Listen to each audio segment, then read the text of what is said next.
Salve, salve, ouvintes e ouvintes do podcast do lado esquerdo do muro. Estamos de volta a mais uma semana. Eu, Marcos Lorenstein e João Miragaia. Fala aí, João, tudo na boa? Fala aí, Marquinhos. Depois de uns 2 dias de chuva aí, tudo na boa. Nem dois, né? Um dia e meio, à noite, um pouquinho do De uma dia. noite de chuva, cara. Porra, uma Mas aqui noite. choveu, aqui choveu. Tem muito raio, cara. Muito raio e Pois é, trovão. é. Passei a noite inteira ouvindo, né, com Pô, trovãozão. acordei, cara. Acordei no meio da noite com barulho de trovão, cara. Vem- Negócio bizarro. Você que agora está um viciado no tempo, quando é que está programada a próxima chuva, João? Olha, ia ter chuva domingo, estava anunciado lá, mas aí mudaram, né? O Rafa Stern falou, previsão para mais de 3 dias, é melhor consultar uma cartomante. Nenhum meteorólogo tem vai acontecer depois de 3 dias. Então, tava aqui domingo ia chover com prazo de cinco, tipo, eu vi isso que é na segunda ou na terça. Mas aí já agora já é quinta, né? Já é quarta, perdão, já falta um pouco menos de tempo, a chuva desapareceu lá domingo. Daqui a pouco chove de novo, agora Secou, né? Secou entrando a na temporada chuva. de mais chuvas. Pois Pois é, mas a é nuvem empurrou pra cima. novembro seco demais, né, cara?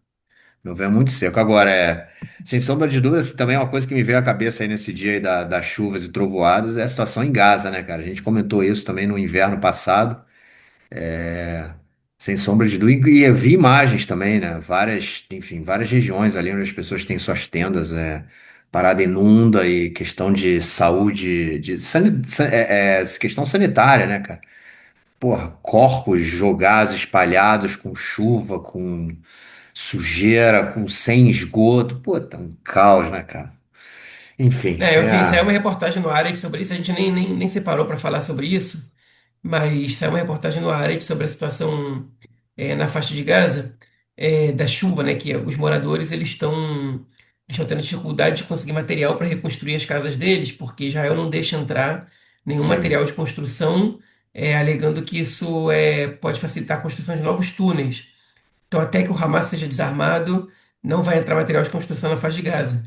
E pelo menos isso é o que diz o governo israelense, o exército está fazendo cumprir isso. Então, eles estão construindo as estruturas deles precárias da maneira como eles conseguem, e alguns se arriscam para ir até as regiões controladas pelo exército israelense, né, que é um risco você entrar e sair de lá, para tentar pegar alguma coisa e ajudar na construção, porque lá chega um pouco de material, naquela parte, naquela região chega um pouco de material, mas na região onde que está controlada pelo Hamas, onde vive a imensa maioria dos palestinos, não chega.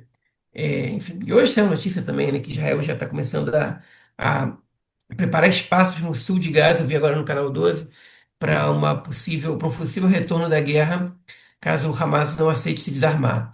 Mas isso ainda está no plano das hipóteses, eu não estou falando isso para assustar ninguém, para deixar ninguém nervoso, porque para que isso acontecesse, os Estados Unidos precisam concordar. E até agora eles foram enfáticos que a guerra não pode voltar. E eu não sei o que faria a situação mudar drasticamente assim.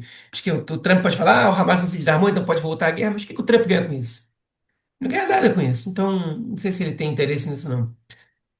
bom, Mas vamos enfim, deixar essas coisas para o primeiro bloco, João. Vamos entrar já, entrando aí no eu acho que a primeiro. gente nem vai entrar em Gaza no primeiro povo, vai, né? Não sei se você tem alguma Um coisa para pouquinho, falar, eu né? já Tem falei tudo algumas que eu tinha. coisinhas ali, né? A gente vai falar disso, né? A gente vai falar, Já a gente vai falei do falar norte. disso, né? Norte vai entrar um pouquinho, sim.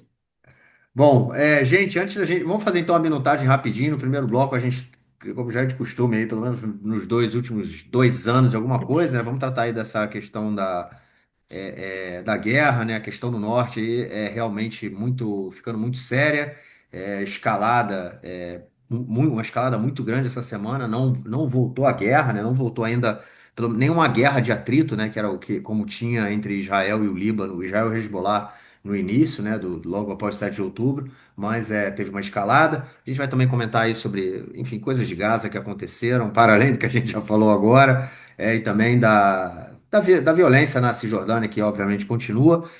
Isso tudo no primeiro bloco. Segundo bloco, a gente entra na questão interna, né? Temos aí ataques a partidos árabes, Temos aí a questão também da procuradora, do julgamento, né, da investigação, na verdade, da procuradora do Exército, que divulgou o vídeo dos soldados abusando do prisioneiro palestino. E também outras questões envolvendo o Exército, já que essa semana houve vários oficiais foram exonerados do seu cargo depois de um relatório que foi um relatório interno, né, que foi feito pelo Exército e que foi em que alguns, né, desses oficiais, né, o castigo deles, no caso, o afastamento do cargo, tinha sido indicado nesse relatório, e aí isso aconteceu essa semana, isso gerou uma crise entre o governo e o exército. E no terceiro, isso é tudo no segundo bloco, o terceiro bloco a gente vai tratar, como já é também de costume, da palavra do dia, a palavra da semana, do Correio dos Ouvintes e do nosso novo bloco aí, o personagem da semana, que entra a nossa terceira edição. É isso. Bom, antes então da gente passar para o primeiro bloco, queria lembrar e informar todo mundo, para quem não sabe, no próximo dia 2 de dezembro é o dia de doar, né, na plataforma Apoia-se.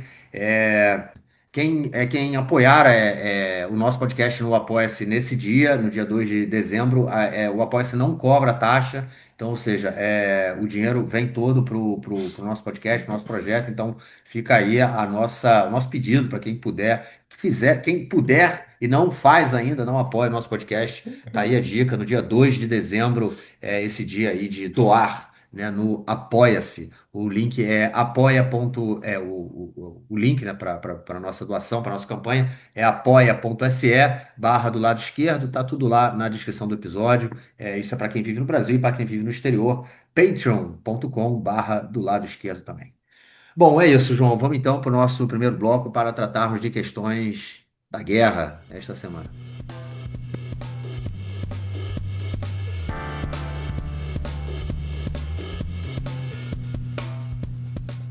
Bom, João, vamos começar pelas fronteiras mais próximas, porém, que se ficaram um pouco mais silenciosas essa semana, né? Menos do que na semana passada, pelo menos, Gaza e Cisjordânia. Vamos tratar tudo de uma vez só, justamente porque as notícias foram poucas, né? Gaza, a gente continua com a guerra em banho-maria, pessoas continuam morrendo em Gaza. Essa semana o Hamas, ontem, né? Hoje, né? Ontem, o Hamas entregou mais um corpo de mais um refém, ou seja, agora são só dois reféns, corpos de reféns que estão ainda na faixa de Gaza. Um deles é um israelense, o outro é um filipino, é um tailandês, um trabalhador tailandês que vivia aqui em Israel.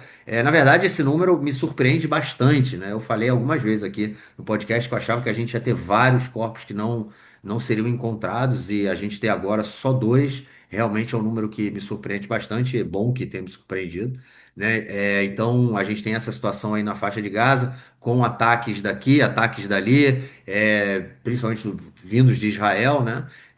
E a situação, obviamente, é ainda muito crítica. E na Cisjordânia continuamos aí, né, com o ataque a palestinos, os pogroms continuaram, a violência continua, e essa semana, inclusive, eu vi um relatório dizendo que já passam de mais de 1.000 mortos na Cisjordânia desde o início da guerra, né, no dia 12 de outubro lá de 2023. Ou seja, também na Cisjordânia a coisa não está feia. Se em Gaza a gente já tem números aí extrapolando a qualquer limite, né? Na Cisjordânia a coisa também não está fácil. Lembrando que nunca houve o início de uma guerra declarada na Cisjordânia. E aí, João, praticamente a gente voltou para o 6 de outubro, né? É mais ou menos isso. Fica lá Gaza, fica aqui a Cisjordânia e a vida continua numa boa. A gente sim, né? O pessoal de Gaza menos, né? O pessoal que pede da Pois é, fronteira nós do voltamos, né? envelope, pois é, do envelope de Gaza ali também menos. Quem foi na Festa Nova também não, mas a gente aqui tá vendo aquela atmosfera do 6 de outubro, semelhante, enfim, bem semelhante ao que era antes. Salvo eventualmente uma outra notícia relacionada à volta de reféns mortos, como aconteceu hoje, né? O Hamas e a Jihad Islâmica entregaram o corpo. É o último sequestrado do Kibbutz Be'eri. Não tem mais nenhum sequestrado do Kibbutz Be'eri. Agora são dois só que estão na faixa de Gaza. Um deles é um cidadão tailandês. Então tem um só israelense agora sequestrado na faixa de Gaza. E dois dos que foram pegos no 7 de outubro, dois corpos no caso que precisam ser devolvidos de acordo com a primeira etapa do cessar-fogo. E aí, vai saber o que vai acontecer, né, com a segunda etapa, né? O desarmamento do Hamas, mas deixou claro, a gente comentou isso na semana passada, quando a gente falou da resolução do Conselho de Segurança da ONU. Hamas deixou claro e cristalino, em voz alta, que não vai se desarmar. E isso, obviamente, representa um impasse, porque o desarmamento do Hamas, ele era um item, é uma condição para o item 2. E o Hamas não se desarmando, Israel tem pretextos para não sair da faixa de Gaza. Eu, como comecei a comentar, eu não acredito, né, no cenário no qual a guerra volta. Com certeza não com a intensidade anterior, eu acho que com nenhuma intensidade. Isso quer dizer que a gente vai ficar na mais tranquila, paz e harmonia ali naquela região. Todos os dias tem atritos, todos os dias tem tensões. Geralmente essas tensões se localizam dentro do território que o exército israelense ocupa, naqueles 53%, né? A gente tem, como a gente comentou aqui há um tempo, né, junto do corpo do Adar Goldin, um grupo de terroristas foi descoberto num túnel. Eles estavam, entre outras coisas, conservando ali os restos mortais do Adar Goldin, que foi devolvido. E esses caras ainda estão lá. Israel está em negociações com esse grupo, com esses terroristas para que eles se rendam. Eles estão se recusando a se render e eventualmente tem troca de tiro ali. Enfim, a gente não sabe se o Hamas está mandando eles se renderem ou não. A rendição significa não que eles vão ser presos, que eles vão ser liberados para ir para outra parte da faixa de Gaza. Que eles devem entregar as armas, e ir para outra parte da faixa de Gaza. Isso, pelo menos, é o que se fala nos meios de comunicação aqui locais, né? Mas também não se sabe até que ponto o Hamas está em comunicação com eles ou não, porque é difícil a comunicação nesse momento ali. Então, a gente não sabe se eles estão recebendo alguma orientação ou não, se tem alguma coisa importante ali que eles estão guardando. Mas essa é a tensão do momento, que eventualmente ela pode se expandir para outras regiões da faixa de Gaza, dependendo do que acontecer também, entre atritos que possam vir a acontecer entre o exército israelense e forças do Hamas, que estão localizadas naqueles 47% onde o exército não está infiltrado, não tá ocupando. Mas como você comentou bem, os focos hoje são outros, né? A Síria deu uma acalmada também, mas os focos hoje são a Cisjordânia, como você comentou, vou começar por ela e deixar o assunto mais quente para o final. O exército israelense anunciou ontem uma grande operação no norte da Cisjordânia para eliminar o terror. Enfim, que o bicho vai pegar. Podem escutar aqui nas próximas semanas Jenin, Nablus e outras regiões da Cisjordânia. A gente vai ver um grande número de mortos, a gente vai ver muitas cenas de violência, de soldados entrando ali, enfim, deixando um rastro de destruição. Diferente da faixa de Gaza, na Cisjordânia existe um número de jornalistas bem alto que circulam por ali. É óbvio que o exército vai definir zonas nas quais eles não vão poder entrar, mas a situação não vai chegar nem perto do que chegou na faixa de Gaza. Então a gente vai ver o que acontece lá e também por isso a situação, enfim, o ataque tende a não ser tão potente como foi na faixa de Gaza. Também por isso, não só por isso. Mas a gente tem um mau momento aí, né? E justamente os terroristas estão fazendo mais estrago hoje na Cisjordânia, contra eles aí não tem operação nenhuma, né? Enfim, então na Cisjordânia é isso que deve acontecer. Agora, o cenário mais quente que a gente está vendo agora, ele está no Líbano. No Líbano a gente está realmente numa situação de conflito iminente. A qualquer momento pode acontecer o fim do cessar-fogo, um retorno da escalada e, enfim, e a gente pode ver aí mais mortes e mais ataques e soldados e reservistas israelenses sendo convocados para invadir o Líbano, enfim, tudo isso pode acontecer. Por quê? A gente vem comentando aqui há bastante tempo que já tem mais de um ano que esse cessar-fogo foi declarado, mas Israel não retirou essas tropas do Líbano. Israel permanece com tropas em 5 regiões no sul do Líbano. São 5 regiões próximas a concentrações habitacionais israelenses próximas à fronteira, alegando que o Hezbollah não está sendo desarmado, e enquanto o Hezbollah não for desarmado ao sul do rio Litani, não existe a menor possibilidade do exército israelense abandonar essas posições. Até junho, julho do ano passado, desse ano, segundo o jornalista do Haaretz, Amos Areli, a impressão passada pela inteligência militar era que o novo governo libanês, né, chefiado pelo Joseph Aoun, ele estava trabalhando no desarmamento do Hezbollah. Ele tinha esse interesse e ia fazer isso. Mas, nos últimos 2 meses, as informações que têm chegado para a inteligência são de que o governo libanês não só deixou de trabalhar pelo desarmamento do Hezbollah, como foi detectada uma cooperação entre o exército libanês e o Hezbollah no sul do rio Litani. Isso foi divulgado pela mídia israelense O Mossad foi um dos jornalistas que trouxe essa informação. E Israel começou a dar passos um pouco mais duros contra o Hezbollah, digamos assim, no Líbano, até que essa semana um recado foi dado de maneira bem consistente, digamos assim, né, bem, enfim, bem clara, através da execução do Haitham Ali Tabatabai, que era o chefe das Forças Armadas do Hezbollah, o líder militar do Hezbollah, o sucessor do Fuad Shukr, que era o ex-chefe militar do Hezbollah, que foi muitos anos nesse cargo, e que foi morto por Israel como uma resposta àquele foguete que vitimou 12 crianças e adolescentes drusos no vilarejo de Majid Shams, nas colinas do Golan. Isso, se não me engano, foi em julho do ano passado. Então, o Ford Shukr foi executado ali e foi o que desencadeou também a escalada que gerou já que o aumento do conflito com o Hezbollah naquele momento. Ele foi morto em Beirute, como foi morto em Beirute agora o Ali Tabatabai, que era o seu sucessor. O Ali Tabatabai era o número 2 do Hezbollah, mas na prática, por questões militares, não só porque ele era o líder militar, mas as principais decisões passavam muito pelo seu crivo.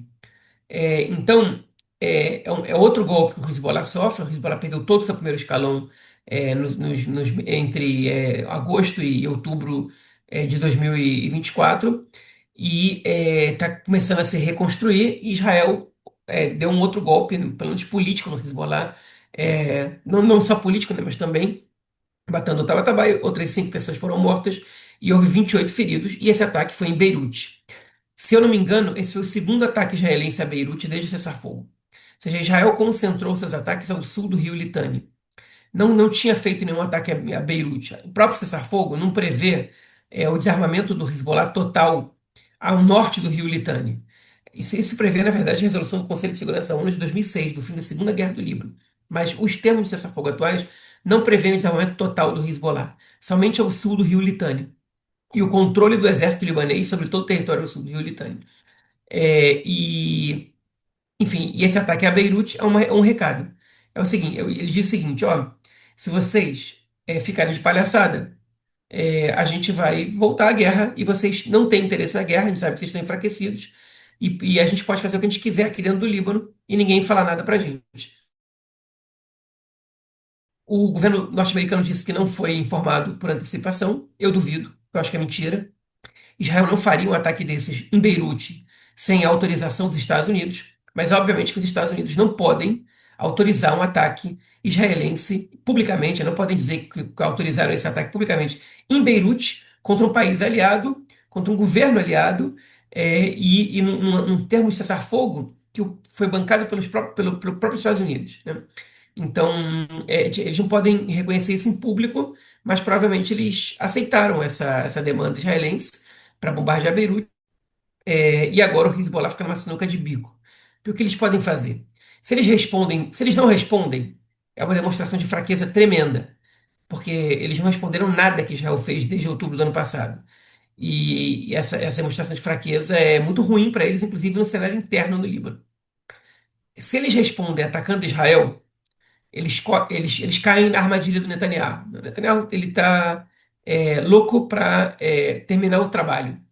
E vale a pena dizer isso, né? É importante dizer isso. Israel não quis o cessar-fogo com o Hezbollah naquele momento. Já foi pressionado pelos Estados Unidos para o cessar-fogo naquele momento. É óbvio que o cessar-fogo com o Hezbollah é diferente do cessar-fogo com o Hamas em Gaza.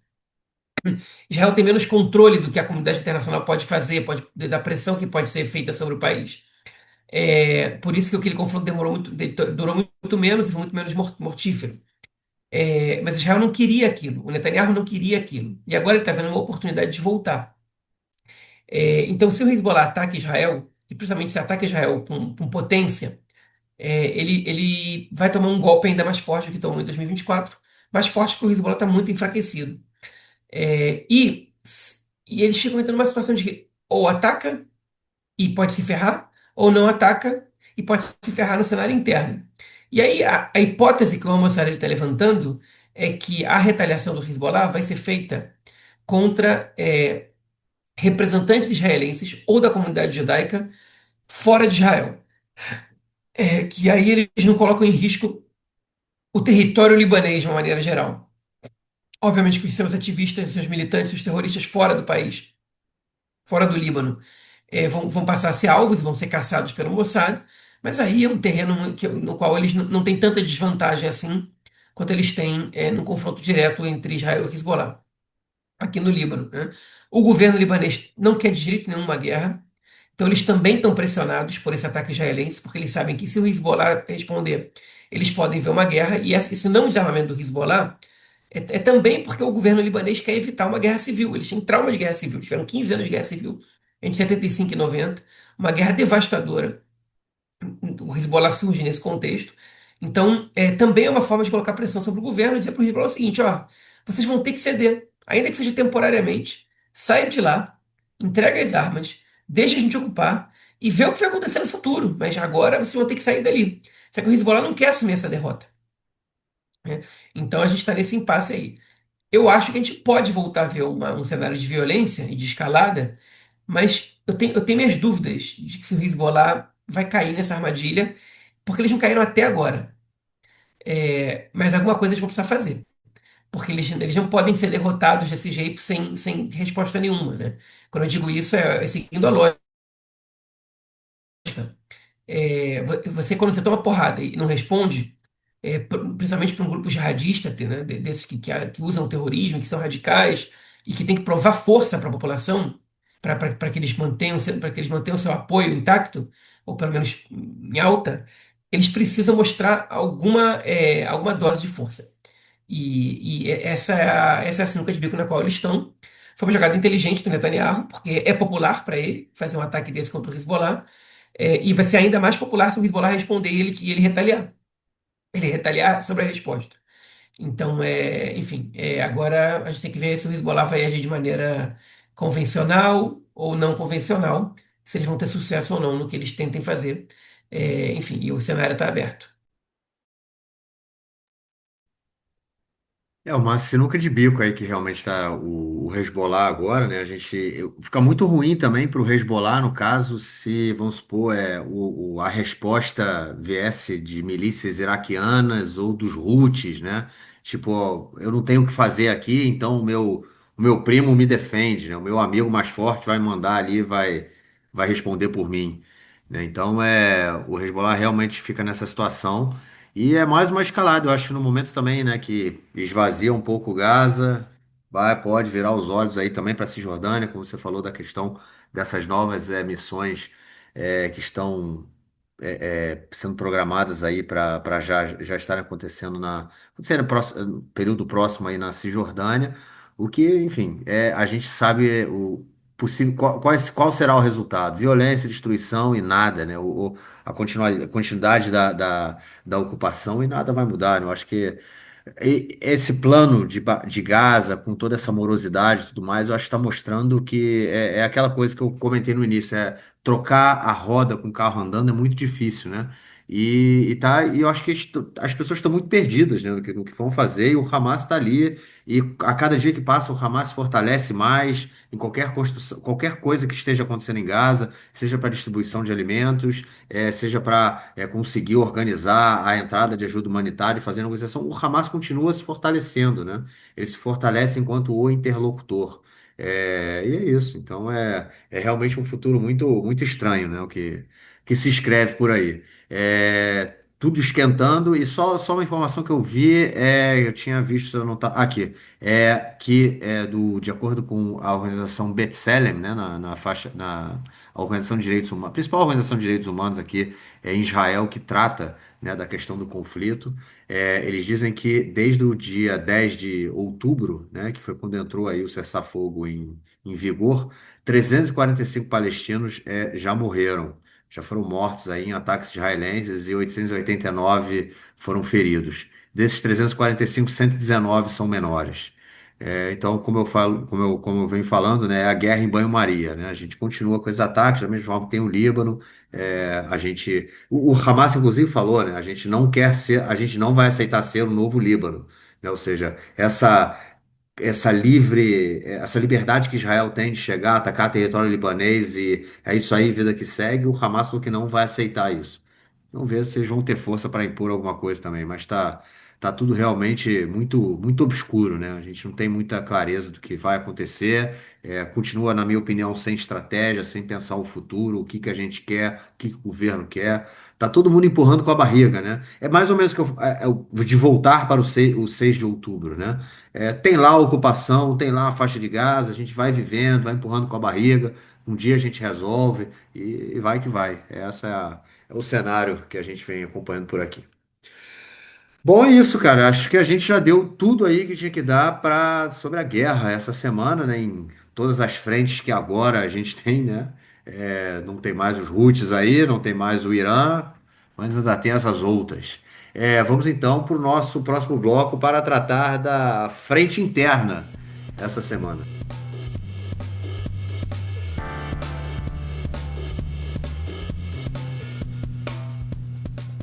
Pô, é frente interna mesmo, né? O governo não perdoa, né, cara? Uma atrás da outra. Bom, João, o deputado Mansur Abbas, né, que é do partido RAM, acusou o Netanyahu de estar tentando fraudar as eleições no momento que o Netanyahu ataca e tenta, vamos dizer assim, tenta tirar o partido da corrida, porque é uma das correntes que apoiam o partido, que são parte, né, integral do partido, que é um braço, né, da Irmandade Muçulmana da região sul, né, do país, o Netanyahu tirar da lei, né, torná-la ilegal. E aí o partido deixaria de existir. Vem cá, cara, Netanyahu já está pensando em eleição, cara, e vai fazer de tudo para se manter no poder, né?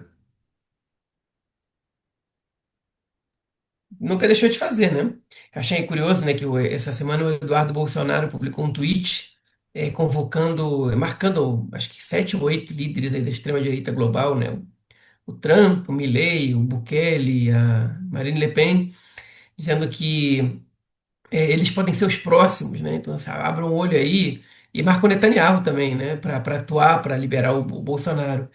E eu fico pensando, tipo, esse cara, ele realmente não conhece o Netanyahu a ponto dele não saber que o Netanyahu nunca vai mover na vida uma palha para ninguém que não seja ele mesmo, ou na melhor das hipóteses, a família, tipo, Mishpachá Garinit, né, a família nuclear dele, ele e a Sara, e aí, e talvez o Avner, que é o filho dele mais novo. Nem a filha dele lá de outro casamento, ele se importa com ela. Ele vai, tipo, você não vai meter, o Netanyahu não vai meter, mexer uma palha pelo Bolsonaro nem por ninguém. Ele está trabalhando para ele mesmo, praticamente desde que ele entrou para a política. Ele não se importa com nada mais além disso. Acho que principalmente desde que o pai dele morreu, que ele fez uma virada de chave ali, né? Ele tinha talvez algum princípio ideológico que o movia para algum lado ou para outro. Depois que o pai dele morreu, ele passou a ser, enfim, o estresse de egocentrismo e psicopatia dele que não são clinicamente diagnosticados, pelo menos que eu saiba. Então eu estou falando isso de maneira pejorativa, mas enfim, esses sinais começaram a aparecer depois, né? E ele trabalha assim para ele. E quando ele agora faz uma declaração dizendo que ele quer colocar a Irmandade Muçulmana na ilegalidade em Israel, não existe Irmandade Muçulmana em Israel. Existe o Partido Ram, que é o setor sul do movimento islâmico. O movimento islâmico ele tem suas raízes na Irmandade Muçulmana, como tem o Hamas, como tem o partido do Erdogan na Turquia, como tem outros grupos. Só que isso não quer dizer que eles sigam exatamente essa linhagem. No caso do RAM, que é o partido do Mansur Abbas, que formou governo com a centro-esquerda direita light, direita light, eu não diria direita anti-Netanyahu de Israel, inclusive com o próprio Naftali Bennett, que acho que está pelo Brasil esses dias. é, antes disso, ele negociou com o Netanyahu para formar governo com o Netanyahu. Ele só não entrou numa coalizão com o Netanyahu porque o Ben-Gvir e o Smotrich disseram de jeito nenhum. A gente não vai fazer governo com ele, principalmente o Smotrich. A gente não vai fazer governo com o Ram de jeito nenhum. O Rabino lá não deixou, o Rabino do Smotrich. Mas o Smotrich também não queria, né? O Smotrich não depende do Rabino dele. Então, mas o Ram, para vocês terem uma ideia, o partido Ram, ele é um desdobramento da Irmandade Muçulmana, só que é de muitos anos que ele já não tem ligação nenhuma. E o movimento islâmico em Israel ele se dividiu em dois, que era o setor sul e o setor norte. O setor sul ele, por ser, pelo sul de Israel ser formado, a comunidade árabe do sul de Israel ser formada basicamente e majoritariamente por beduínos, os beduínos eles são muito menos nacionalistas que os árabes israelenses, especialmente os muçulmanos, os muçulmanos não beduínos, no caso, e o Uram, ele é um partido muito light, com muita cooperação com partidos judaicos historicamente. É óbvio que eles têm uma identidade árabe muito forte, é óbvio que há uma aproximação com a questão palestina, porque os beduínos também tem beduínos nos territórios, também tem beduínos palestinos, eles também têm familiares que foram expulsos em 48, que vivem em Gaza, em campos de refugiados, na Cisjordânia. Então eles têm essas questões, mas beduínos também servem um exército muito acima da média da população árabe. Então o Uram é um partido light, que nunca apoiou o terrorismo, por exemplo. O setor norte, ele era um movimento muito mais radical. Eu digo era porque ele ainda existe, só que ele foi colocado na ilegalidade. O líder do setor norte, esqueci agora o nome dele, ele foi liberado da prisão, se não me engano, tem 2 anos. Mas ele ficou anos preso por incitação ao terrorismo, porque atos terroristas de fato eles não cometeram. Tinha um apoio ao terrorismo, tinha uma justificativa do terrorismo, algo que nenhum partido que hoje disputa eleições em Israel faz. Talvez o Balad flerte um pouco com algumas ideias, alguns membros do Balad, mas o Hadash, o Tal e o Ram, eles condenam sempre ações terroristas. É óbvio que eles também fazem uma condenação dupla à ocupação e à opressão dos palestinos nesses casos, mas eles condenam o terrorismo. Jamais ouvi um parlamentar desses partidos, pelo menos não que eu me lembre, justificando o terrorismo. E o Netanyahu, quando ele fala isso sobre o Irã, ele está mentindo, obviamente, que é uma coisa que ele faz sem parar, e ele está trabalhando para colocar na ilegalidade o único partido árabe que hoje potencialmente pode formar uma coalizão com partidos judaicos. Os outros partidos árabes se negam a isso, pelo menos nas condições que estão estabelecidas atualmente. Então o Netanyahu está tentando roubar as eleições. Basicamente é isso que ele está tentando fazer. Colocar o Uram na ilegalidade é roubar as eleições. Até o Yair Lapid saiu do armário aí e fez uma crítica ao Netanyahu, dizendo que o que ele está tentando fazer é roubar as eleições. E para o Yair Lapid defender a participação do Uram, é porque ele realmente perdeu o medo, porque o Yair Lapid ele morre de medo, se caga nas calças de fazer qualquer discurso que possa fazer parecer para o eleitorado que ele tem qualquer relação com árabes, né? E dessa vez ele abriu a boca, porque ele sabe que essa é uma linha vermelha que, se for cruzada, pode esquecer que o Netanyahu vai continuar no poder o tempo que ele quiser. Todas as vezes que a direita israelense tentou proibir a participação de partidos árabes, a Suprema Corte interveio e não permitiu que isso acontecesse. É, eu não sei se a configuração atual da Suprema Corte, especialmente na mão da turma que cair, faria o mesmo hoje. Por isso é um pouco mais preocupante que o normal. Por outro lado, essa fala do Netanyahu, ela empurra os partidos árabes para uma união. E eles estão começando a falar nisso agora em voz alta, inclusive alguns deles que estavam rachados. E a União aumenta o percentual de eleitores árabes e impossibilita de maneira total que o Netanyahu forme um governo, segundo qualquer pesquisa que a gente esteja vendo agora. Se eles tiverem de 14 a 17 cadeiras, né? Eles dizem que vão ter 15 a 17. As pesquisas mostram de 14 a 17. No máximo, 17 é uma coisa muito fora da curva também, mas provável que fique na casa dos 15, 14, 15. Mas é muito mais do que os 10 que aparecem hoje nas pesquisas. Quatro cadeiras faz muita diferença hoje, principalmente no impasse que existe. Eu não sei se vai ser tão fácil para a oposição formar um governo caso os partidos árabes tenham tantos votos. Mas o governo com certeza não forma. E o Netanyahu não quer ver os partidos árabes fortalecidos.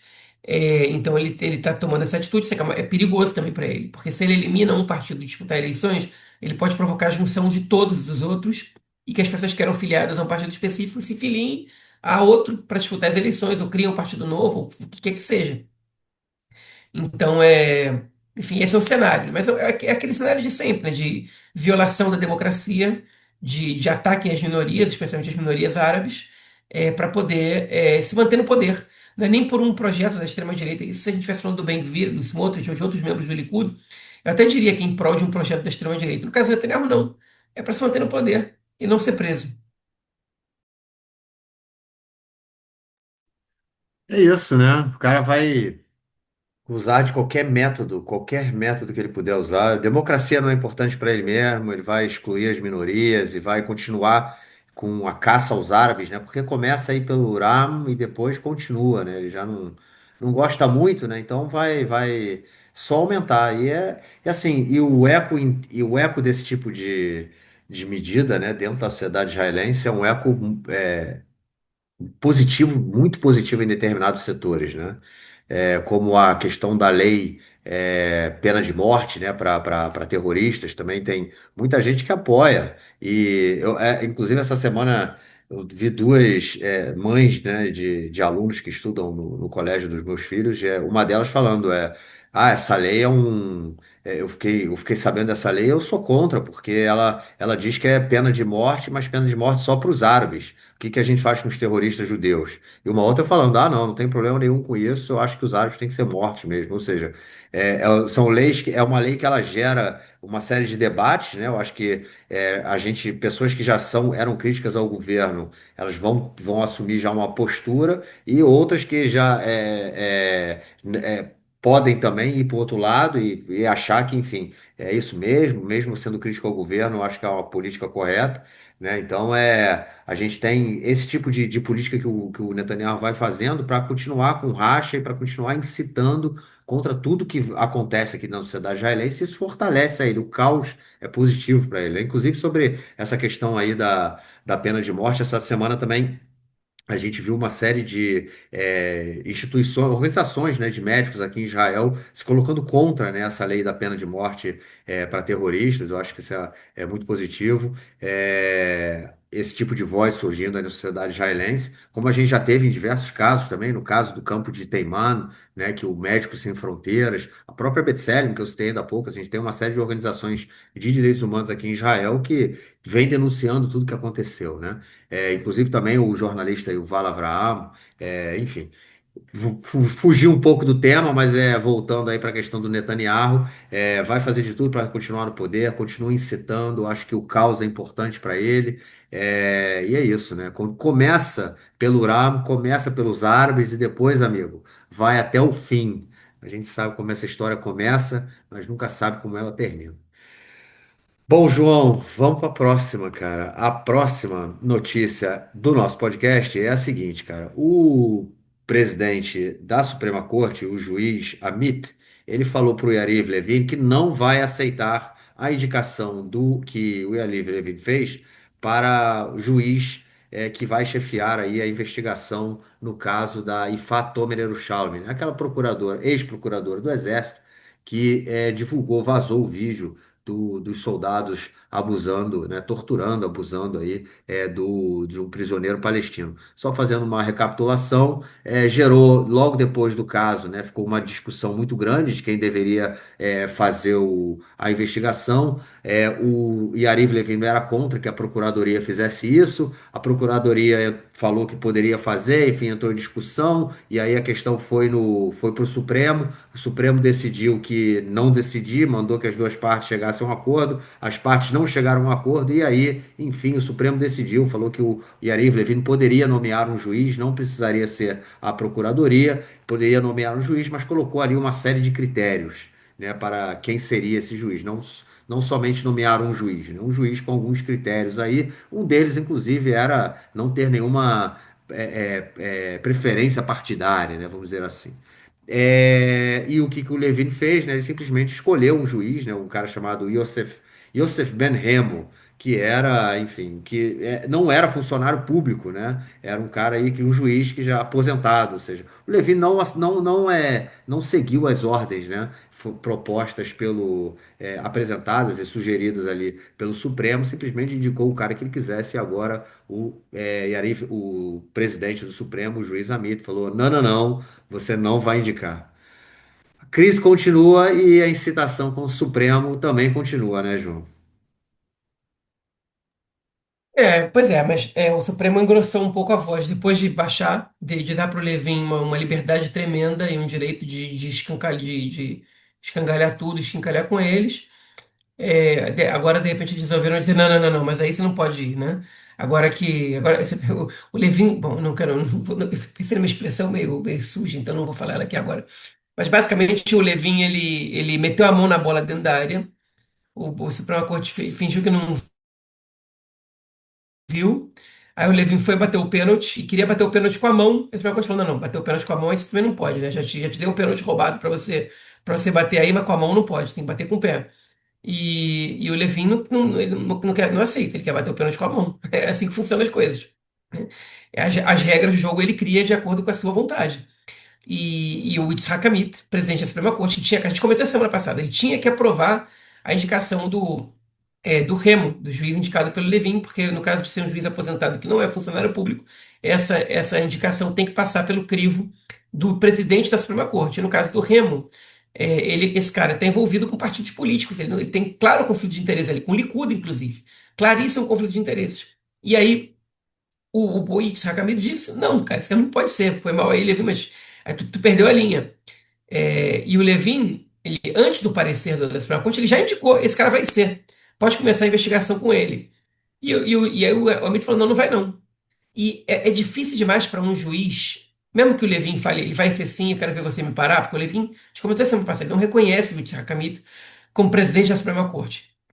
Mas é difícil, o Levin pode comprar essa briga, mas o Remo não vai comprar. Porque você brigar com o juiz da Suprema Corte, você na condição de jurista, você tem muito a perder. Então, mesmo que ele coloque um juiz desse maluco, tipo, que ultra-reacionário, que está a serviço dele, corrupto, quer que seja, eu não estou dizendo que o Remo é isso, mas ele tem potência, ele pode ser, claramente pode ser, mas mesmo que ele pegue um desses caras, é difícil um deles entrar contra a determinação da Suprema Corte. Não só por isso, né? Quem é que vai cooperar com o juiz se a Suprema Corte barra essa indicação? Né? Ele vai chegar na investigação, vai começar a pedir informação para a polícia fala: "Ah, a justiça proibiu a gente de cooperar contigo." Tipo, e a polícia tem medo da Suprema Corte. Tipo, a polícia respeita a Suprema Corte ainda, pelo menos, né? A unidade de investigação. A promotoria também. Então, quem tiver que cooperar com ele precisa que a Suprema Corte, que o presidente da Suprema Corte autorize a sua nomeação. Então, por enquanto a situação está em impasse. Agora, vocês não pensem que as investigações estão paradas, tá? A polícia, o departamento 43 da polícia, ele está investigando o caso da procuradora do Exército. E pouco que chegou na imprensa sobre essa investigação é que uma fonte disse essa semana ao jornal Haaretz que não tem nenhum indício de participação da conselheira jurídica do governo, de cooperação dela com a procuradora do Exército, né? Que é o que o governo estava alegando como se fosse um fato já. O que era uma coisa esperada, que tipo, se não tinha nenhuma evidência daquilo, você não tem por que suspeitar dessa maneira. E eles começaram a investigação, já estão avançando e não encontram nada relacionado a isso. Já estão com o telefone da procuradora do Exército na mão e não tem nada que relaciona a conselheira jurídica nisso. Eu acho difícil acharem. Impossível nada é nesse mundo, mas acho muito difícil acharem uma coisa do gênero. Basicamente, essa é a crise da semana, no ponto de vista da política interna, né? Tem outras, a gente escolheu não botar tudo na pauta aqui, porque tem muito detalhe e tal. Quando a situação apertar, a gente vai falar mais. Mas, enfim, basicamente, essa é a crise política da semana. Um caso que aconteceu agora, né, há poucas horas, né, que a questão do alistamento militar dos ortodoxos está gerando umas reações populares dos ortodoxos, né? Teve agora uma manifestação grande na cidade de Ramat Gan, porque a polícia do exército foi atrás de um desertor e, em questão de minutos, chegaram centenas de ultra-ortodoxos e começaram a atacar os policiais. Eles tiveram que ser retirados dali, protegidos, escoltados pela polícia, e o desertor sumiu. E o projeto de lei estão dizendo que vai ser apresentado na semana que vem, ou no máximo daqui a 2 semanas. O projeto de lei que o Boaz Bismuth, presidente da Comissão de Constituição e Justiça, perdão, de Segurança Exterior do Parlamento, da Knesset, o rascunho já está sendo debatido, vai virar projeto de lei.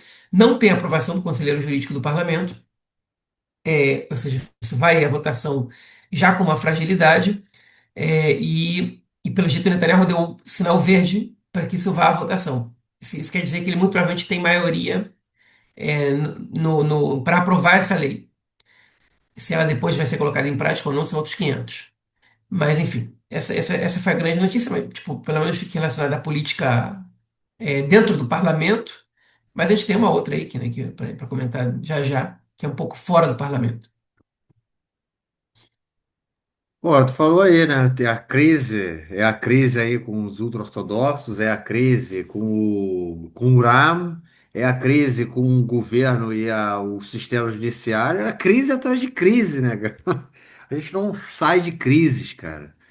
Cara, é uma crise atrás da outra. Então vamos para a próxima. Vamos para a próxima, porque é crise também, né, João? Já que a gente gosta, é crise na Gávea. Não, crise na Gávea não tem, não, João. A gente está num momento sem crise na Gávea. Pode ser que na semana que vem tenha crise. Hoje não tem crise, não, cara. Mas enfim, é crise entre o governo israelense e o exército. É isso aí. Enfim, comentei lá no início, no primeiro bloco, antes, né, no comentário lá no bloco zero, né, na introdução, e vou rapidinho então falar. Enfim, gente, saiu aí um relatório do Exército, foi a comissão Tugerman, né, Tugerman, que foi chefiada, né, por esse oficial com esse nome, por isso que leva o nome de Tugerman, né? As comissões sempre levam o nome do responsável, né, pela investigação. E ela fez investigou, né, tudo que tinha acontecido ali no 7 de outubro e recomendou uma série de medidas a serem tomadas com lideranças de batalhões, lideranças de determinados grupos dentro do exército, né? Pessoas que tinham ali, óbvio, altíssimos cargos, né? Chefe da inteligência, chefe do setor sul, chefe do setor norte, enfim, esse tipo aí de divisão, né? Essa comissão indicou o afastamento, né? Muita gente sendo colocado como reservistas e gente sendo colocada, inclusive, para fora do exército, ou seja, aposentado totalmente. E isso abriu uma série de vagas aí, João, no alto escalão do exército de pessoas que deveriam ser indicadas. E aí é que entra a crise, porque Israel Katz, João, o ministro da Defesa, ele quer poder indicar e quer poder estar com a mão em tudo. E aí a coisa ficou feia porque o chefe do Estado-Maior não aceitou, falou que daquele mata ali não saía cachorro não, e ele não ia aceitar esse tipo de intervenção. E aí, cara, a crise está aberta, com um debate público e tudo mais. Não, teve o caso de hoje, não sei se você chegou a ver, né? Porque estava dando aula agora há pouco tempo, mas hoje teve o Eu ato vi. de memória do Ben Gurion em Sde Boker, né? Que é o kibbutz onde Ben Gurion morava e onde ele está enterrado também.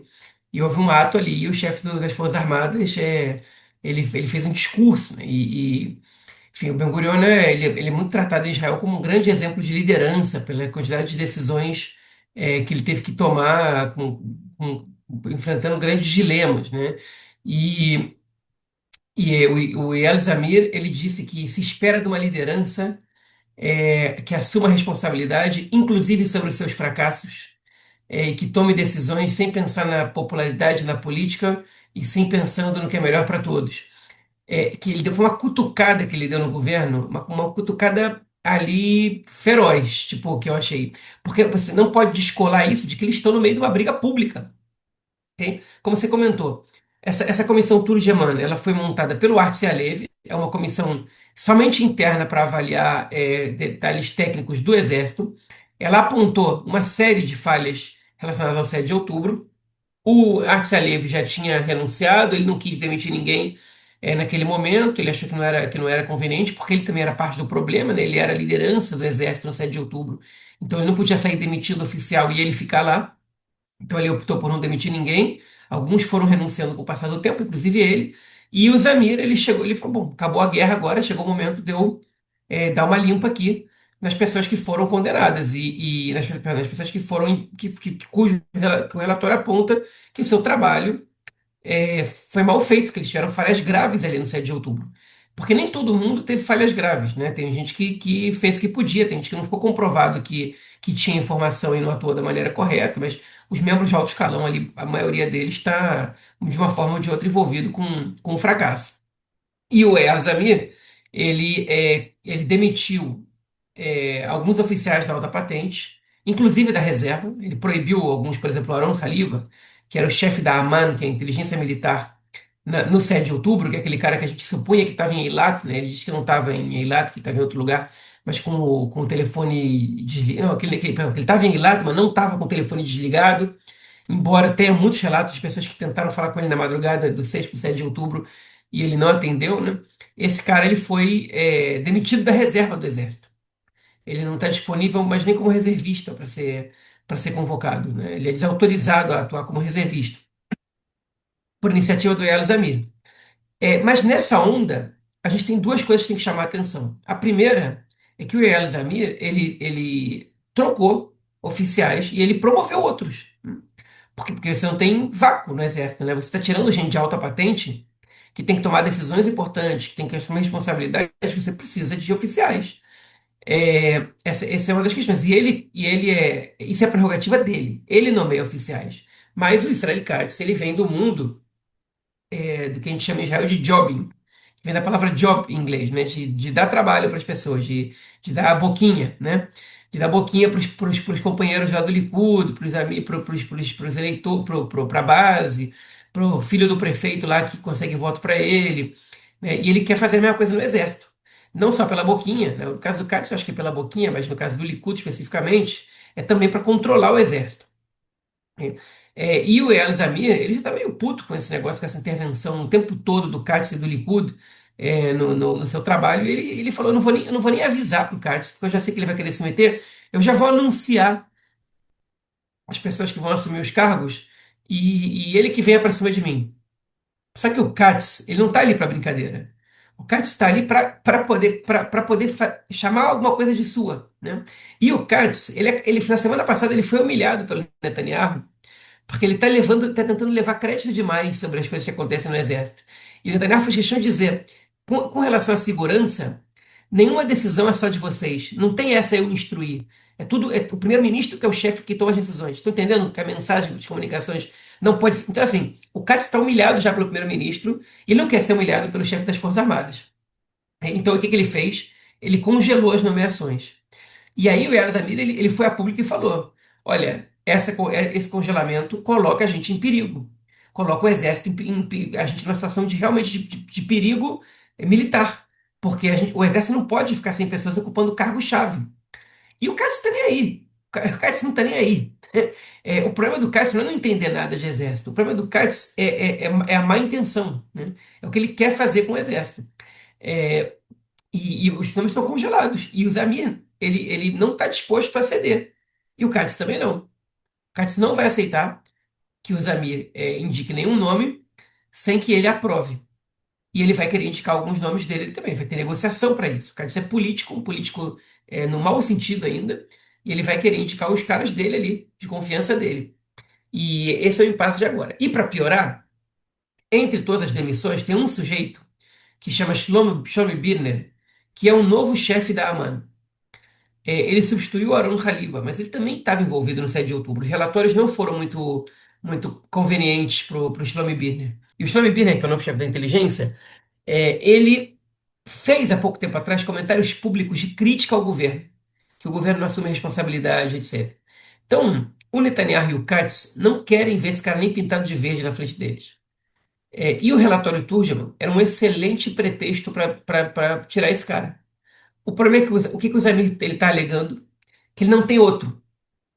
Que esse cara sabe que ele vai sair, ele sabe que ele não vai ser promovido, que ele vai ir para reserva, que ele vai para reserva quando terminar o período dele na chefia da Aman, mas ele não tem outro general com a experiência que ele tem para colocar num cargo tão importante. Então, ele não pode demitir o Shlomi Birner do cargo de chefe da Aman. Estou falando da inteligência militar, tá? E o Netanyahu e o Katz estão irredutíveis. Eles não querem um general indisciplinado que vai falar contra o governo. Principalmente vai falar contra o governo, né? O indisciplinado depende do lado, mas vai falar contra o governo, eles não querem de jeito nenhum, mesmo que isso coloque a segurança do país em jogo. E isso, olha, se eu sou agora o Ayatollah do Irã e estou vendo isso acontecendo, se eu sou agora um inimigo de Israel, né, e estou vendo essa bagunça, eu estou feliz. Eu estou me preparando para encontrar o momento adequado. Quais são os setores no exército israelense que estão passando por essa crise, para poder meter gente infiltrada, para poder fazer alguma. Porque isso é uma demonstração de fraqueza, e não é uma demonstração de fraqueza porque você não tem competência. Você tem claramente setores do governo boicotando as Forças Armadas, porque eles querem que as Forças Armadas atuem como uma organização que os ajude politicamente, não como uma burocracia do Estado cujo objetivo é defender a população de ataques estrangeiros. Ou qualquer coisa que vocês quiserem dizer, né? Manter a ocupação funcionando, o que quer que seja. Não tem exército tipo, que resista a uma a um, a um governo a um governo constantemente atacando o seu chefe, o seu comandante geral, seu comandante supremo, que é o Eyal Zamir, né? Não tem instituição burocrática do Estado que resiste dessa maneira. E o exército tipo, aí esse é o grande problema do CATS, é uma das poucas organizações que o governo Netanyahu não tem domínio sobre ele. E a pergunta, né, por que que o Netanyahu não colocou, junto do CATS, um chefe das Forças Armadas, como ele colocou no Shin Bet, né, o David Zini? E a resposta para essa pergunta, ela tem a ver com o lugar do exército na sociedade israelense. O Shin Bet é uma organização pequena e profissional. O exército é uma organização gigantesca e a maioria dos soldados, eles não são profissionais. Eles são soldados recrutados de maneira coercitiva. Enfim, a maioria serviria mesmo que fosse voluntário, mas eles não são profissionais. E muitos oficiais do exército, todos os oficiais do exército começaram como soldados rasos. Aqui não tem esse negócio de você receber a liberação do exército para reservista que a gente tem no Brasil e depois você, 5 anos depois, fazer uma prova para academia militar das agulhas negras e virar oficial. Para você virar oficial aqui, você tem que começar como soldado raso. Você é escolhido pelos seus comandantes ali, né? Você tem que fazer provas também para que você possa se mostrar apto e você vai evoluindo muito aos pouquinhos, né? E até que você chega a uma posição de destaque. E o Katz, por que que ele não demite agora o Eyal Zamir? Porque até para a direita israelense, acho que principalmente para a direita israelense, o Eyal Zamir é um bom chefe do exército e ainda tem muitos tabus que você não pode, que o exército não está preparado para que sejam rompidos, na sua estrutura, na confiança interna. Então, me impressiona que o Katz ainda não tenha caído, embora já esteja circulando rumores aí que o Netanyahu quer demitir o Israel Katz. Só que se o Netanyahu demite o Israel Katz nesse momento, ele dá uma força para o Eyal Zamir que depois ele não vai conseguir tirar. E o Netanyahu não dá força para ninguém. Então ele precisa manter essa briga acontecendo. E para ele tirar o Cádiz, ele tem que tirar o Cádiz depois de uma vitória com ela, sabe? Não depois de uma derrota. Netanyahu ele está se apresentando como adulto responsável, tentando fazer os dois lados entrarem em acordo, mas os dois lados estão irredutíveis, né? E eu acho que o Elas Amir foi muito bem de estar irredutível. Agora, quem ganha com isso aí são os inimigos de Israel. Os inimigos de Israel estão felizes da vida com um exército, com esse racha interno entre a política e o exército, com o exército mostrando essas falhas ali, e com a discussão não ser nem um pouco objetiva e programática, né? O que que você quer para o exército? Ela é uma discussão sobre o grau de interferência que o Estado tem sobre o exército, que o governo tem sobre o exército, no caso, para fazer política pequena, para fazer politicagem, né? Enfim, essa é a situação. O governo Netanyahu, ele devia ser visto pela direita israelense como a coisa mais nociva que aconteceu para o país. Porque o 7 de outubro não aconteceu à toa, né? E quando ele bota um cara como Israel Katz para ser ministro da Defesa, ele está dizendo o seguinte: o 7 de outubro pode acontecer mais várias vezes, porque a segurança do país ela não só não é minha prioridade, como eu não estou nem aí para ela. Que eu só quero continuar no poder e dane-se o que tiver que acontecer para isso. Eu não tenho muito a comentar sobre esse caso, não. Acho que mostra só, mais uma vez, a tentativa do governo de controlar toda e qualquer instituição, né?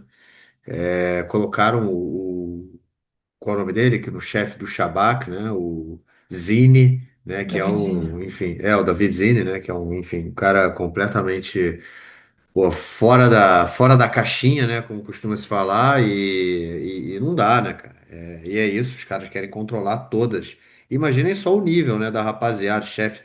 Pode ser que você falou do Israel Katz, né? Eu ouvi também essa semana. da demissão do Zine não, do Eyal Zamir, né?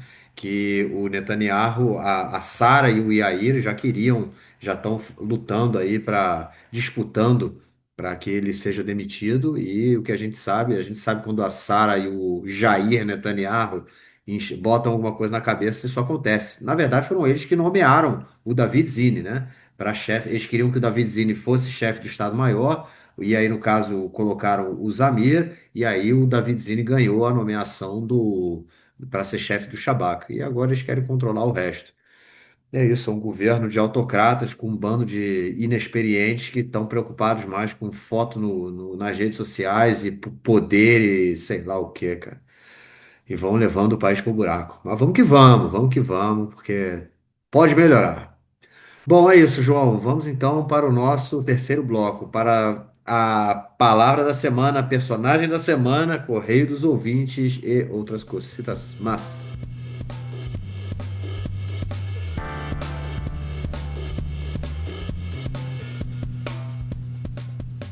bom, João, personagem da semana. Essa semana é sua, cara. Vai de quem? Vou de Yariv Levin, Ah, ele ministro aí, da ó. Justiça do país. Pois é, Olha porque eu acho que a ele gente aí. fala muito o nome dele, e é Meu uma mini vizinho, biografia né? dele, teu vizinho. Meu Uma mini vizinho. biografia dele. Inclusive, a entrada do Yariv Levin na política tem a ver com a cidade que vocês moram.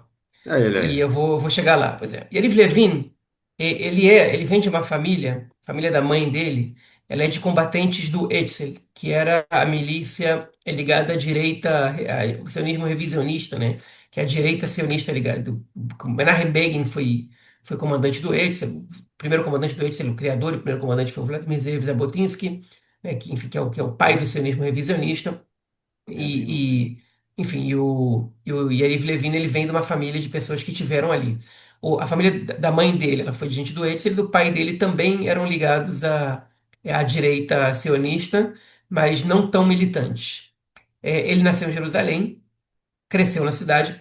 Por curiosidade, né, ele não torce para nenhum time de futebol de Jerusalém, ele torce para o Hapoel Tel Aviv, que é o time mais identificado, pelo menos talvez em conjunto com o Hapoel Jerusalém, né? Com a esquerda sionista. Por que que ele torce para o Hapoel Tel Aviv? É uma questão familiar. Eu acho que o pai dele torcia também, por isso ele torce para o Hapoel Tel Aviv.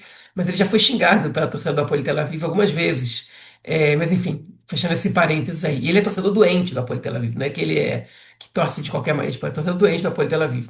Nunca morou em Tel Aviv, pelo menos é o que eu tenho constado aqui, mas enfim, essa é a situação. Ele morava em Jerusalém, ele serviu o exército na unidade 8.200, que é da área de comunicações da inteligência militar, e deixando o exército, ele cursou direito. Ele teve posições de liderança no movimento estudantil da Universidade Hebraica de Jerusalém, e ali ele se destacou, principalmente por uma militância da direita no meio universitário, e se aproximou do partido Likud. Ele primeiro participou de um fórum de juristas contra a desconexão de Gaza. Ele foi uma voz, ele não era parlamentar naquele momento, ele tem 51 anos, se não me engano. Naquele momento ele foi uma voz contrária à desconexão, quando ele ainda era relativamente jovem, né? Ele era jovem, na casa dos seus 30 e poucos anos. Ele tem 56 anos, faço uma correção. Então, ali em 2005, que fazem exatos 20 anos, ele tinha 36 anos, e ali ele foi uma das vozes de juristas ali contrárias à desconexão. E nessa brincadeira ele tenta ser parlamentar pelo Likud nas eleições de 2006, e ele não consegue um lugar na lista. Ele ficou num lugar que não era muito acessível, e o Likud teve uma votação muito baixa depois enfim, daquelas eleições. E ele continua no partido, e ele decide, em 2009, se candidatar. O Likud tem uma ferramenta de candidatura também para a criação de novas lideranças e que não sejam sempre os mesmos eleitos na lista do partido, que são os representantes regionais. Você tem o representante da região sul, o representante da região de Jerusalém, o representante da região de Tel Aviv, o representante da região da Shfelá, que é onde Marquinhos mora, onde fica a cidade de Modi'in, e onde o Yariv Levin mora. Você tem o representante da Galileia, o representante do Golã, enfim, e cada um desses representantes representante do Likud mulher, né? Cada um desses representantes tem um número específico na lista. Lugar número, sei lá, número 21, número 12, número, sei lá, 34. E aí, alguns deles acabam entrando e outros não na lista do partido. E o Yariv Levin, a primeira vez que ele foi eleito para o parlamento, ele entrou na cota desses representantes. Ele foi eleito internamente pela população de Modi'in. Ele trabalhava muito próximo do prefeito, que é o mesmo prefeito até hoje, o Haim Bibas, que é do Likud. E ele trabalhou muito na campanha do Haim Bibas e ficou conhecido na cidade, na região, e foi eleito ali, daquele jeito. Uma vez que você é eleito regionalmente, você nunca mais pode concorrer regionalmente, né? Você tem que depois tem que concorrer para a lista, mas ele teve alguns projetos de lei relevantes, principalmente para a base do Likud, e sendo assim, ele foi reeleito para o parlamento na Knesset de 2013, né? Ele foi eleito pela primeira vez em 2009, em 2013 ele foi eleito novamente, é, e em 2015, nas outras eleições que tiveram, ele já teve um lugar de destaque, e ele virou, perdão, ele foi, no caso, o ministro do Turismo de Israel. Ele ficou 5 anos como ministro do Turismo, e ele abandonou essa posição para ser, em 2020, o presidente do parlamento. Yariv Levin ele foi passar a ser o segundo nome Memlarti, né, da República. O primeiro é o presidente, o segundo é o presidente do parlamento. Ele passa a ser o presidente do parlamento, e ele ficou nesse cargo até 2022. Ele saiu desse cargo no caso, nas eleições, e ele voltou posteriormente, né? Hoje ele acumula 4 ministérios, mas por conta de demissões de outros ministros de outros partidos, o seu principal ministério, que ele ocupa desde 2022, é o Ministério da Justiça. Há anos, o Levin ele trabalha com o Netanyahu e diz para o Netanyahu que ele quer fazer uma reforma no judiciário. E o Netanyahu já tinha oferecido para o Levin o Ministério da Justiça. E o Levin ele recusava todas as vezes porque ele dizia para o Netanyahu: para eu assumir esse ministério, eu quero fazer a reforma que eu tenho em mente. E eu preciso que o governo apoie essa reforma. Quando você tiver um governo que apoia essa reforma, eu vou ficar feliz se eu ministro da Justiça. Mas até então, eu não quero assumir esse ministério. Porque quando eu pegar, eu vou até o fim.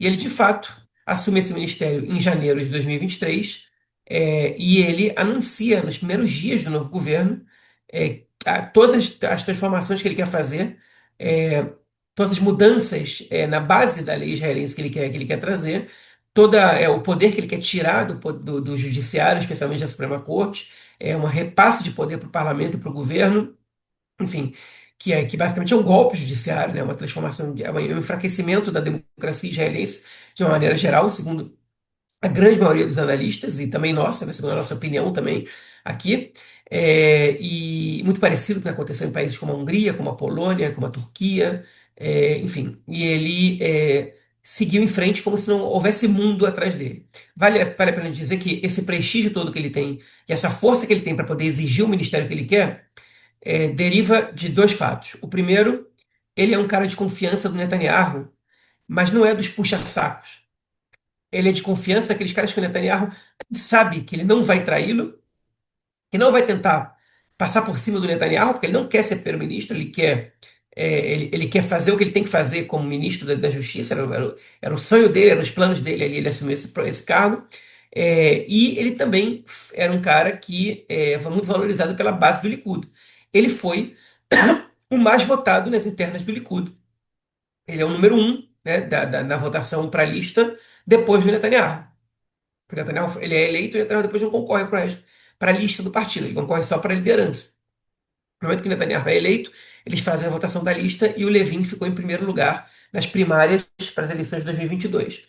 E quando ele fica em primeiro lugar, ele tem muita moral para poder dizer qual pasta ele quer. Ele podia ter pedido a pasta da defesa, ele podia ter pedido a pasta das finanças, das relações exteriores, mas ele quis a justiça, que é o ministério do segundo escalão, não é o ministério do primeiro escalão. Enfim, desde então, ele está indo para frente com essa reforma dele, com esse golpe judicial. Ele só foi interrompido quando as manifestações causaram medo no Netanyahu, o Netanyahu freou, e depois, quando houve a guerra, que aí ele foi obrigado a frear, mas ele voltou com tudo. Ele teve vitórias e derrotas, ele teve leis que ele conseguiu fazer passar, algumas não exatamente como ele queria, mas bem próximas, outras que ele fez passar do jeito que ele queria, uma delas, a principal que é a lei da cláusula de razoabilidade. Ele queria proibir a Suprema Corte de acionar essa cláusula de razoabilidade quando o governo tomasse uma decisão que era considerada radicalmente não razoável, e a Suprema Corte vetou essa lei dele, que acabava, que cortava esse direito da Suprema Corte. Enfim, mas ele segue tentando passar a sua reforma adiante, e uma das leis que ele conseguiu fazer passar é a lei que altera a comissão pela nomeação de juízes, mas é uma lei que vale somente pro próximo governo, para a próxima Knesset. Então ela ainda pode ser cancelada pela próxima Knesset quando ela for eleita. Ele, como a gente vem falando aqui há muito tempo, se recusou a convocar a comissão nomeadora de juízes durante muito tempo, porque ele não concordava com as regras da nomeação de juízes. Então, até que não fosse do jeito que ele queria, ele não ia convocar. Como ele não convocou, a nomeação do presidente da Suprema Corte se deu contra a vontade do Yariv Levin. Ele não convocou a comissão que elege quem vai ser o presidente da Suprema Corte, porque ele ia perder essa votação. Então ele boicotou, ele não foi a essa votação, e por isso ele não reconhece o presidente da Suprema Corte. E hoje Israel tem um déficit de cerca de 20% de juízes no país, porque os juízes aqui são nomeados, os juízes simples também, de primeira, segunda e terceira instância, é, são nomeados por essa comissão, e o Levin não convocou nenhuma vez, desde que ele virou ministro, há 3 anos, a comissão nomeadora de juízes, e já tem vários juízes que se aposentaram nesse meio do caminho. Já tinha uma falta de juízes quando ele assumiu o cargo, e ele não convocou essa comissão, porque ele não tem porque ele não tem maioria na comissão, simplesmente. Ele tentou de várias maneiras ter maioria, e não conseguiu, e esse é o principal elemento do golpe que ele quer dar, que ele até agora não conseguiu. Ele segue com prestígio no Likud, ele segue forte no movimento. Ele hoje, né, pesquisas apontam que ele estaria entre os 6 primeiros na lista do Likud hoje em dia, e tendo em vista a atribuição de culpa que é feita a ele por muita gente da sociedade israelense, dizendo que se não fosse a insistência insana dele de aprovar essa reforma, custe que custar, mesmo frente a todas as ameaças e advertências feitas, ele foi em frente, e isso teria ajudado, teria influenciado no 7 de outubro. Então ele perdeu um pouco da popularidade. Mesmo assim, para a base do Likud, ele continua sendo bastante popular, a ponto de estar entre os 6 primeiros lugares nas pesquisas feitas até agora. Enfim, esse é Yariv Levin, o nosso personagem da semana. O pai do golpe autocrático, né, meu? O cara perigosíssimo, perigosíssimo, perigosíssimo. Tem um medo do país e do país que ele quer construir. É, bom, João, só queria fazer uma informação que eu estava dando uma olhada aqui no jornal Haaretz, aí pulou uma parada aqui, mais um menino de 15 anos morto, numa cidade perto da sua casa aí no Negev Ocidental, no Negev não, na Não, Galina Gali, Ocidental, como chama? Kfar Yassif. Eu morava muito perto de Faria Cif, agora eu moro um pouco mais Então, longe. são meninos de 15 anos, é o duzentésimo trigésimo primeiro pessoa morta na Sociedade Árabe de Israel. Foram no ano, tá aqui no jornal Haaretz, ó, 231 foram mortos esse ano. No ano passado, 232, ou seja, a gente já está aí com quase o mesmo número, faltando pouco mais de um mês para terminar o ano, e a gente tem a cada pelo menos, enfim, 232 mortes. A gente está aí com 330 dias, né, para terminar o ano. Vocês podem fazer a conta. É, uma morte a cada um dia e meio, pelo menos, mais ou menos. Eu estou fazendo uma conta rápida de cabeça, pode ser que esteja errado, enfim, mas é mais ou menos isso aí. A cada um dia e meio, um cidadão árabe de Israel é morto. E é política, né? É a política do governo. Enfim, João, vamos então, cara. Se você mandou no roteiro essa semana, até a palavra da semana você já pensou, cara. Vai de quê, cara?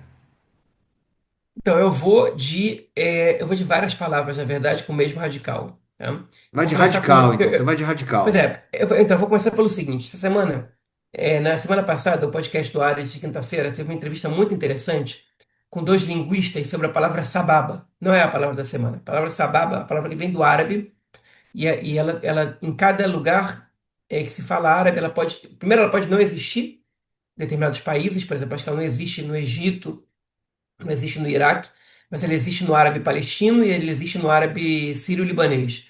Mas ela tem um significado diferente. E ela foi associada pelo hebraico, né? E virou um significado tipo de beleza. Fala assim, e aí, Marquinhos, beleza? E aí, Akola Sababa, tudo beleza? Mas a palavra não é sababa. É porque aí, nessa entrevista, eles foram falando desse movimento duplo que tem do hebraico pegar palavras do árabe e o árabe palestino, ele também assimilou palavras do hebraico. E uma das expressões que mais se usa entre árabes é beseder. Beseder é em ordem, na tradução literal, né? E é um jeito de você perguntar se está tudo bem aqui em Israel, você perguntar se está tudo em ordem. A kol beseder, tipo, é o principal, na verdade, né? E acho que é a palavra mais dita pelas pessoas aqui, depois de sim e não, talvez, né? É beseder, tipo, beseder, beseder, ou lo beseder, não tem ordem, que é não está bem. As pessoas não falam tov ou lo tov, que é tá bom ou não tá bom. Eles falam beseder ou lo beseder. E a palavra ceder, ordem, né? Ela é usada de diversas maneiras e ela tem muitas ramificações.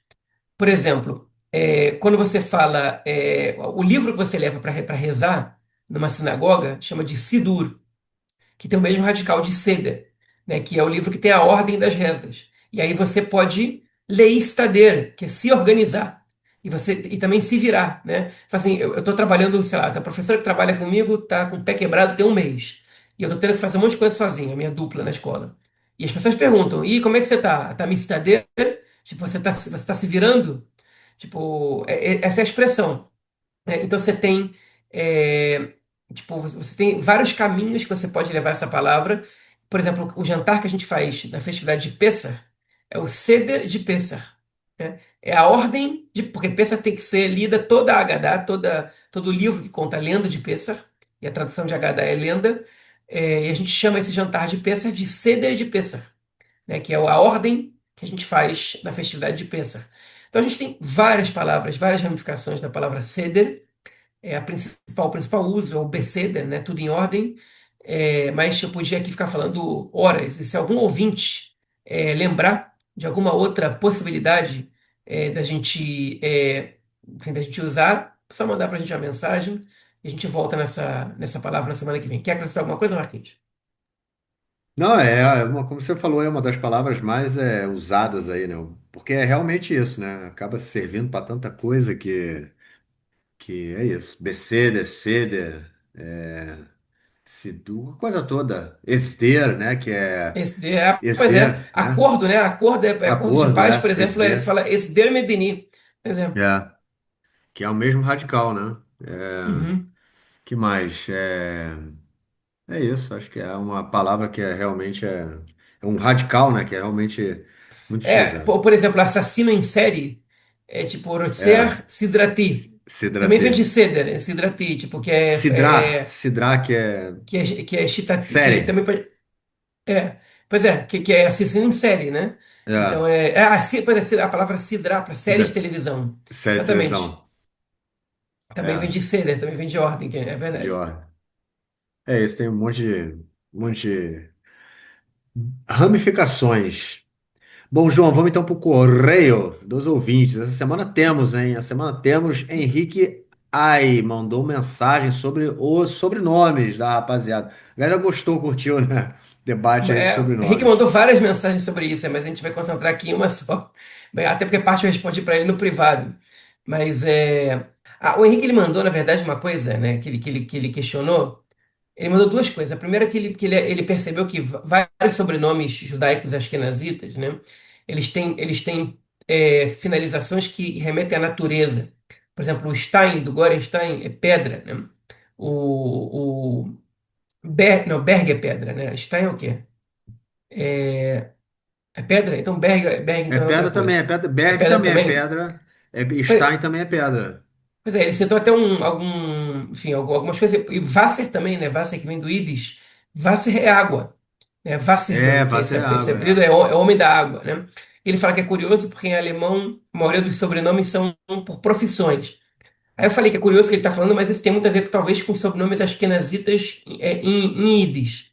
Mas em hebraico tem sobrenomes que também se remetem à profissão. Por exemplo, e aí em hebraico se usa muito Banai, Gabai, É. tipo, tem muitas palavras assim que se usa. Próprio nome Cohen, né, que é o sacerdote, que vem da linhagem dos sacerdotes, também tem a ver com a ocupação da pessoa, mas aí não é só ocupação, né? Aí também é uma coisa meio aristocrática. E você também tem muitos sobrenomes que são associados ao lugar de onde a pessoa veio. Eskenazi, Mizrahi, Yerushalmi, Golan, enfim, um monte, tem muito disso. O sobrenome de solteira da minha sogra era Alemã, que significa Eskenazi, né, basicamente. E alguém traduziu para o espanhol, quando a família dela foi para a Argentina, para alemã, que é alemão. Mas enfim, então você tem, também isso também é muito comum. Mas ele disse outra coisa aqui na mensagem dele. Ele disse que pois é, a maneira como você fala, o Sten ou o Stein, pode ter uma influência também da pronúncia em inglês, porque o país que abriga hoje a grande maioria dos judeus, pelo menos que não vivem em Israel, são os Estados Unidos. Então, e aqui em Israel muita gente hebraicizou o nome, né? Então ele comentou sobre isso. Teria que ver. Como a gente não é linguista, a gente pede ajuda aí aos universitários e professores universitários. É. Quem puder ajudar, né? Fica aí a dica. Bom, João, temos uma outra notícia, uma outra mensagem também da Ela Modava, que pergunta sobre a influência de Moses Hess nas nossas ideias, no que a gente pensa de Israel, para Israel, sionismo e tudo mais. Começas tu ou começo eu, cara? Posso começar? E aí, o Moshe Hess, inclusive, pode virar um personagem da semana algum dia, né? É, Moshe Hess, ele era, pois é, ela mesma comenta, é verdade, Moshe Hess, ele era amigo pessoal do Marx e do Engels, né? E ele influenciou e foi influenciado pelos dois. todos dois, é muito É, maneiro. pois é, e em determinado momento ele escreve um livro chamado Roma e Jerusalém, que é considerado uma das primeiras obras sionistas da história, que ele compara as civilizações de Roma e Jerusalém, enfim, e ele diz que a civilização judaica ela trouxe determinados valores contrários ao de Roma e que eles estão imbuídos na personalidade do povo judeu. E o Moshe Hess, ele entende o povo judeu como um produto da sociedade antiga de Jerusalém e que seria natural que ele voltasse a se comportar como nação.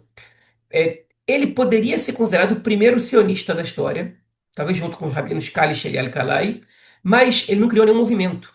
Ele escreveu uma obra só. Então ele entra num ramo dos pré-sionistas, né?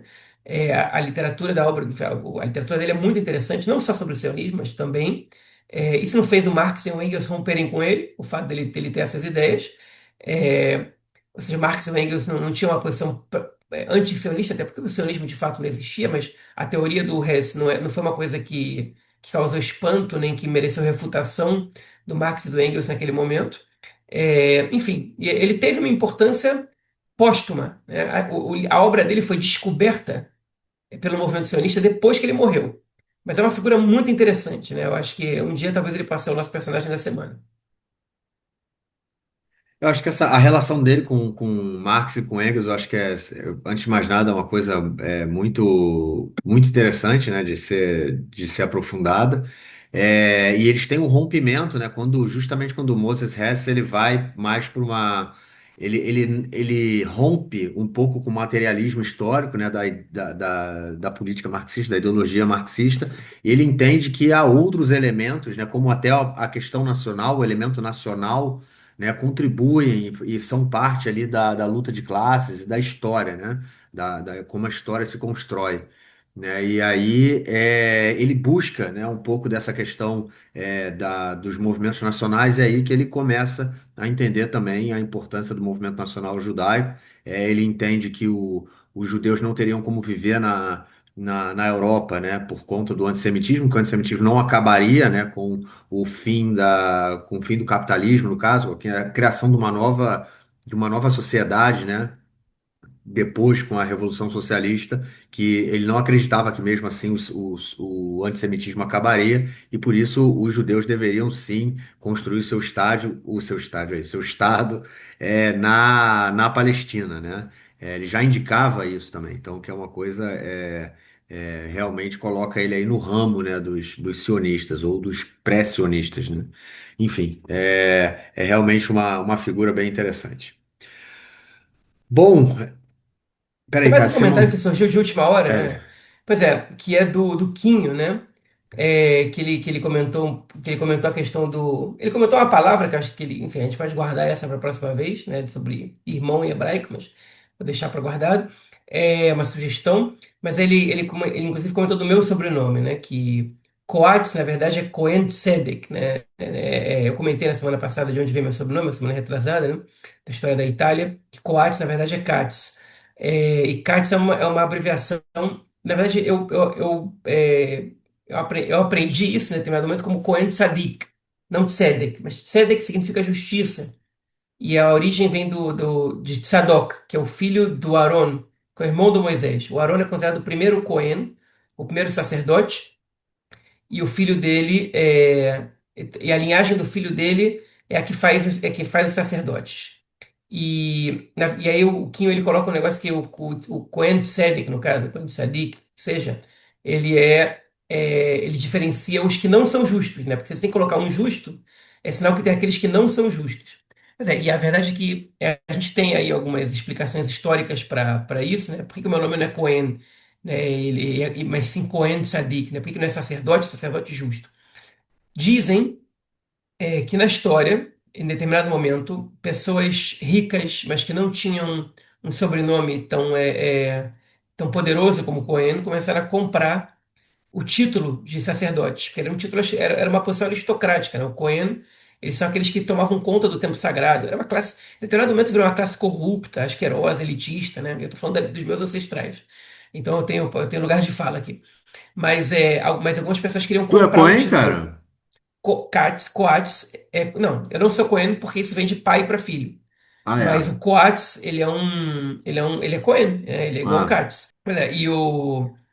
Mas aí,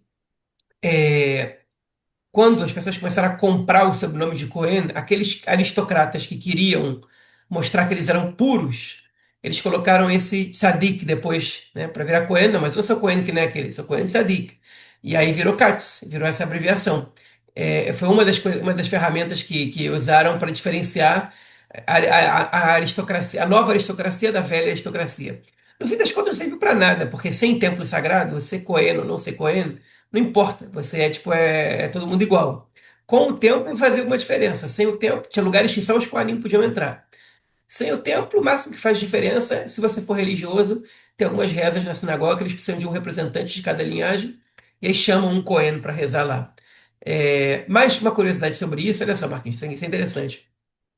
Eu tenho um amigo mexicano que ele tem dois sobrenomes, um da mãe e um do pai. E o sobrenome da mãe é Cohen. E o do pai era Kebab. E ele quis trocar o nome aqui, quando ele veio morar em Israel, escreveram esse kebab com kuf, com a letra kuf, que é igual a comida kebab. E aí, antes que o filho dele comece a ser sacaneado na escola, eles trocaram o sobrenome da família inteira. E aí eu perguntei, por que você não trocou para Cohen? E ele falou, porque você não pode trocar o teu nome para nenhum sobrenome Cohen. Você precisa de autorização do rabino para isso. Porque senão você não pode, tipo, virar. Porque aí é. Se você decide colocar que o teu nome é Cohen, você pode chegar numa sinagoga e fazer papel de Cohen e todo mundo vai fazer a reza errada por tua causa e não tem problema maior no mundo para ser se preocupar do que esse, né? Pelo menos para os ultra-ortodoxos. Então, você precisa de autorização, uma carta do rabino local que seja reconhecido pelo rabinato que te autorize trocar o teu nome para Cohen. Ou seja, mesmo no Ministério do Interior, que não tem, que é um ministério que não deveria ter influência da religião, você tem, né? Você não pode, eu não posso chegar lá e mudar o nome para Cátice. No caso, talvez eu até possa, eu no caso, né? Tem que mostrar que. Precisa de um rabino dizendo para mim que esse Coates, para dizer aqui em Israel que Coates e Cátice é a mesma coisa. Mas enfim, eu não estou mais com Coates no meu nome em hebraico, estou só com Miragaia, porque ninguém aqui tem dois sobrenomes, e isso me atrapalhava mais a vida que me ajudava.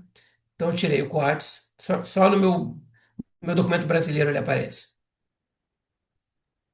E é isso. Bom, João, de acordo com a nossa pauta, cara, ficamos por aqui. Algo mais a declarar? Nada mais.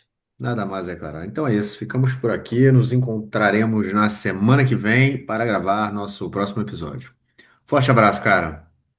Abraço, até mais. Tchau, tchau.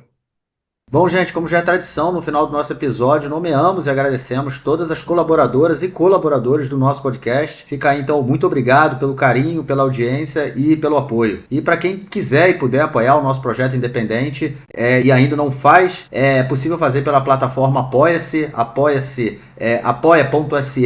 do lado esquerdo do muro, isso caso você more no Brasil, e pela plataforma Patreon, para quem vive no exterior. É patreon.com/, do lado esquerdo do muro. Os links se encontram na descrição do episódio. Aí vai! A Rezende, Abel Souto, Alcides Manzoni, Alé Edelstein, Alex Gruppenmacher, Alexandre Weiss, Amir Arones, André Mermelstein, Arthur Benchimol, Asher Kipperstock, Beatriz Bracher, Bernardo Chigres, Bernardo Mascarenhas, Bruno Ruffier, Caco Ciocler, Camila Witt da Rocha, Carlos Grum, Carolina Brant, Cecília Alca, Clarice, Cláudia Belfort, Cláudio Dailac, Cláudio Solon, Daniel Becker, Daniel Korn, Daniel Schor, Daniel Weinfels, Daniela Hotban, Daniele Maromai, Daniele Salgado de Oliveira, Dani Abensur, Davi Bessler, Davi Koifman, Débora Blanc, Eduardo Feingold, Eliane Cooperman, Eliane Pschol, Fabiana Rufato, Fabiana Vanderlan, Fábio Belegar, Fábio Gleiser, Fábio Luxo, Felipe Yachimovitz, Fernanda Weitzmann Becker, Fernanda Carme, Fernando Gainer, Flávio Rabinovich, Gabriel Levi, Giovanni Orso, Júlia Tucci, Júlia Mordente, Glenda Rubstein, Gustavo Frota Pereira, Gustavo Gorenstein, Guta Tomauskin, Guto Pereira Nunes, Helena Latermacher, Iago Oliveira, Ida Sandes, Igor Gak, Igor Sender, Ilan Chomrone, Ilana Laffer, Ilana Stein, Isaac Guanais, Isadora Chamis, Jacob Blumer, João Renato Altman, José Orenstein, Júlia Rios, Leonardo Bueno, Leonardo Stuhl, Leonel Campos, Liana Fonseca, Luana Lima, Luciane Martins Zilbergeld, Luiz Lederman, Marcela Bronstein, Marcelo Schilvarker, Marcos Saruer, Marcos Gandelsman, Marcos Paulo Januário de Souza, Margarida Lacombe, Maria Célia Moscati, Maria Fison, Mariana Sampaio, Marília Neustein, Maurício Landi, Mária Weinstock, Michele Schuckmann, Miguel Fausto, Mila Chazeliov, Mônica Fagundes Klein Guneviec, Muriel Correia, Padu de Almeida, Rafael Boquerri, Rafael Fleischmann, Rafael Sterne, Rafaela Barcai, Raquel Penariol, Renato Ackermann, Renato Bejinski, Richard Sirrel, Roberto Dias Pereira, Roberto Mai, Roberto Tonani, Rogério Kuckerman, Rosa Harsheim, Rubens Kohn, Rui Bezerra, Sara Liebman, Sérgio Goldbaum, Chaz, Sidney Weissman, Silvia Mai,